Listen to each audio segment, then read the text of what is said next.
اعلی حضرت مفتی اعظم حجت الاسلام بریلی تجھے سلام۔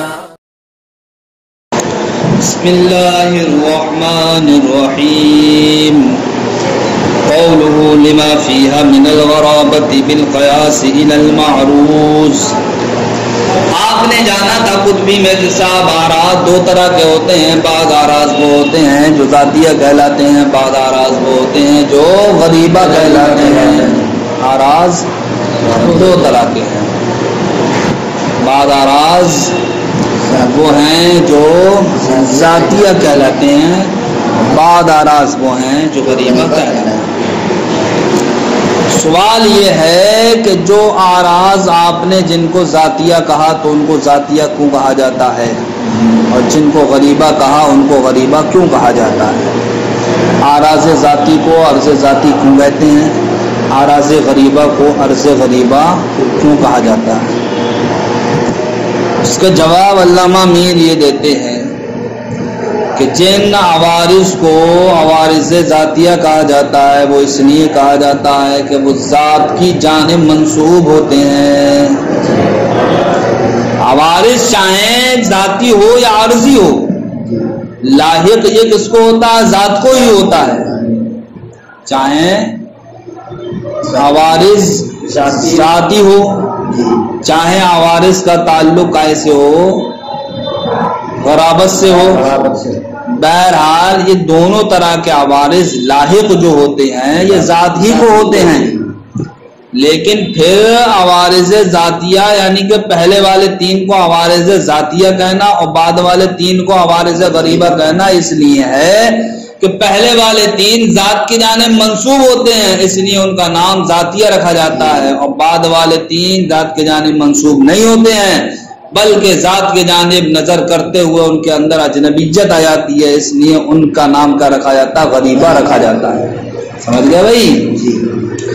تو بہرحال عوارض ذاتیہ ہوں یا عوارض غریبہ ہوں، دونوں کے دونوں لاحق ذات ہی کو ہوتے ہیں، لیکن پہلے والے تین کو ذاتی، بعد والے تین کو غریبہ اس لیے کہا جاتا ہے کہ ذاتی جو عوارض ہے وہ ذات کی جانب منسوب ہوتے ہیں، یعنی ان کی نسبت ذات کی جانب ہوتی ہے، اور جو عوارض غریبہ ہیں ان کی جانب ان کی نسبت ذات کی جانب نہیں ہوتی ہے، بلکہ ان کی جو نسبت کی جاتی ذات کی جانب تو اس کے اندر کیا پائی جاتی ہے؟ اجنبیت، اس لیے اس کا نام کیا رکھا جاتا ہے؟ غریب۔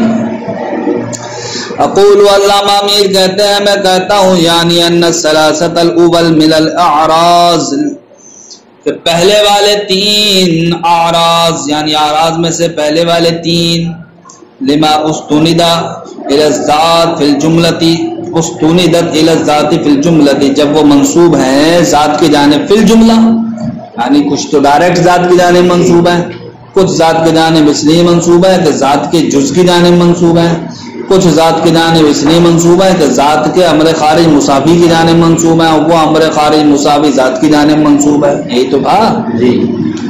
بہرحال اخیر یہ ہو رہا تھا ذات کے جانب منسوب ہو رہے تھے وہ تو سما ذاتی ہیں، تو ان کا نام ذاتیہ رکھ دیا۔ وَأَمَّا الثَّلَاثَةُ الْأَخِيرَةُ، رہے اخیری والے تین اعراض، فَهِيَ، تو وہ انکانت عارضۃ لذات المعروض، اگرچہ وہ بھی ذات معروض کو عارض ہوتے ہیں، الا انها لیست مستندۃ الیہا، مگر یہ کہ وہ ذات کی جانب منسوب نہیں ہوتے۔ وفیہا غرابۃ بالقیاس الی ذات المعروض، اور ان میں غرابت ہوتی ہے، اجنبیت ہوتی ہے ذات معروض کی جانب قیاس کرنے میں۔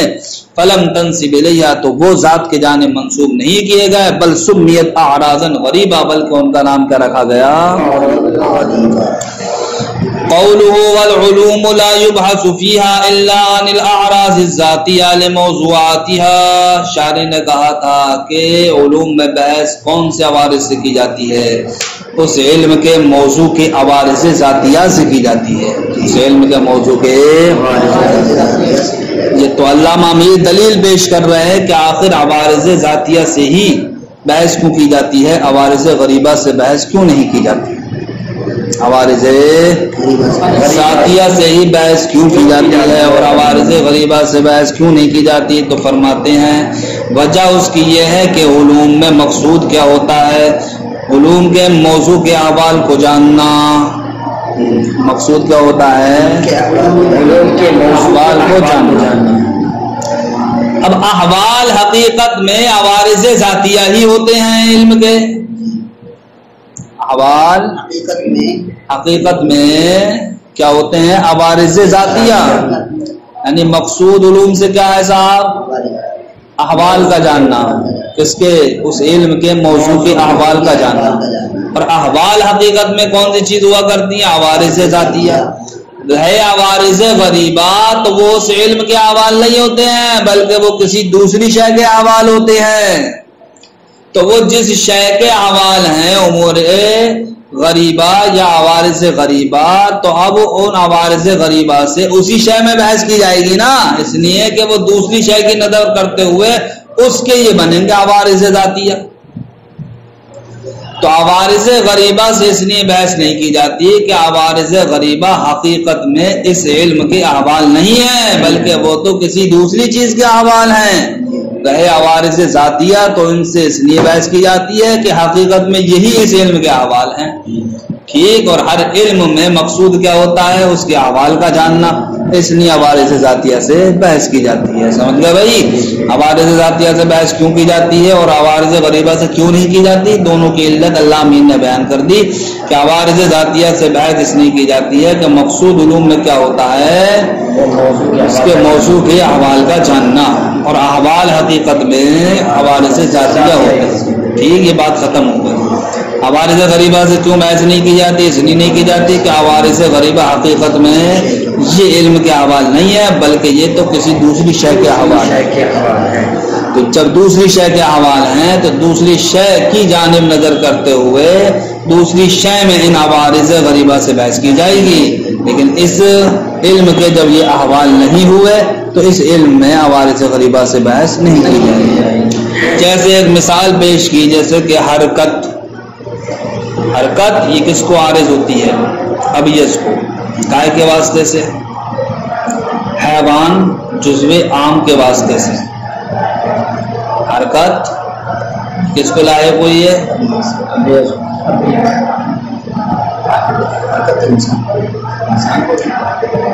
جسم کی جانب بیان کرتے ہیں۔ حرکت جو ابیض کو لاحق ہوئی جسم کے واسطے سے، اور جسم ہونا کیا ہے؟ عام ہے۔ جسم ابیض بھی ہوتا ہے اور جسم کیا ہوتا ہے؟ غیر ابیض بھی ہوتا ہے۔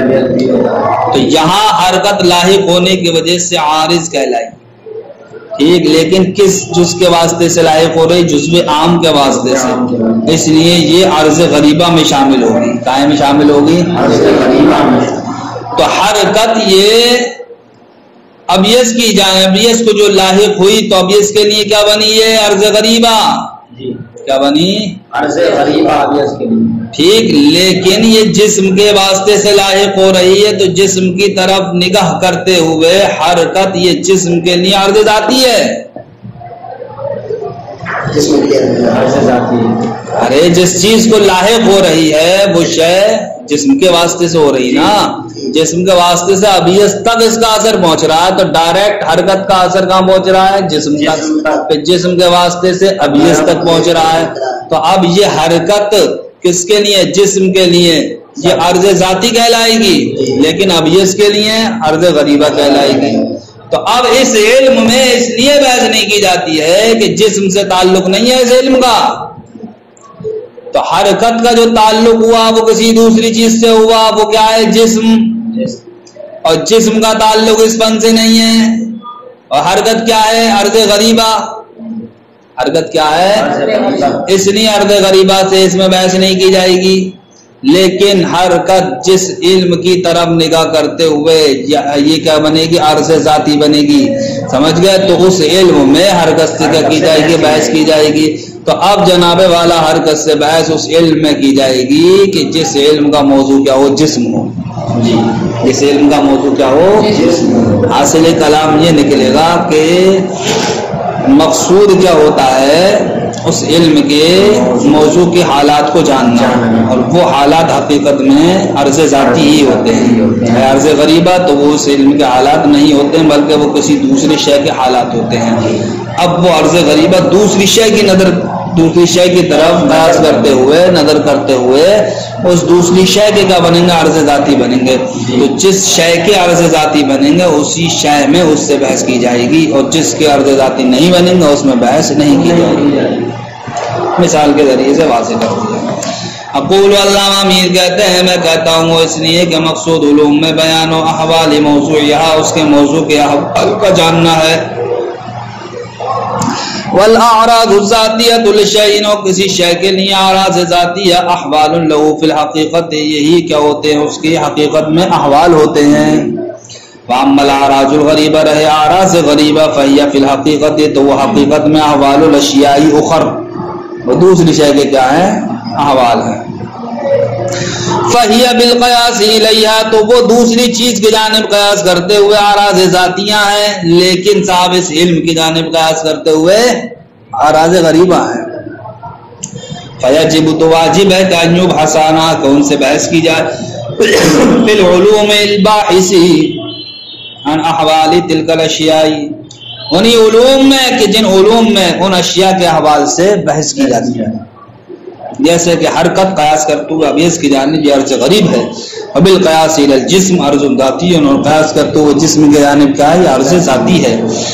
فیبحث عن الحرکت فی العلم الذی، تو اب حرکت سے اس علم میں بحث کی جائے گی کہ الذی موضوع هو الجسم، کہ جس علم کا موضوع کیا ہے؟ جسم ہے. وقس علیہ ما عداها، اور اس کے علاوہ جتنی بھی مثالیں بچی تمام کو اسی پر قیاس کر دی جائے گی.